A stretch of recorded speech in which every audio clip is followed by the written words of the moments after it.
Bunda Korla ziarah ke makam Olga Syahputra ditemani Ruben Onsu. Tiba di Indonesia, Bunda Korla akhirnya mendatangi makam sahabat lamanya, mendiang Olga Syahputra.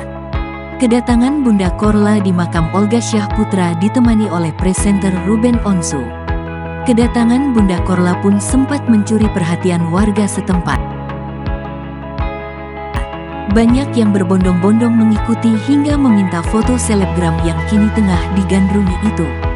Tiba di pusara Olga Syahputra, Bunda Korla pun membacakan doa dan menaburkan bunga. "Hari ini kita ke makam Olga Syahputra sama Ruben sahabatnya," ucap Bunda Korla, dikutip dari YouTube Mob Channel, Sabtu, tanggal 21 Januari tahun 2022. Pemilik nama asli Cynthia Korla Priscilia itu sembari mengenang kisahnya dulu saat bersama Olga Syahputra. Ia menilai mendiang kakak Billy Syahputra itu adalah sosok yang baik dan pekerja keras. "Bunda tahu bagaimana mereka kerja kerasnya," ucap Bunda Korla.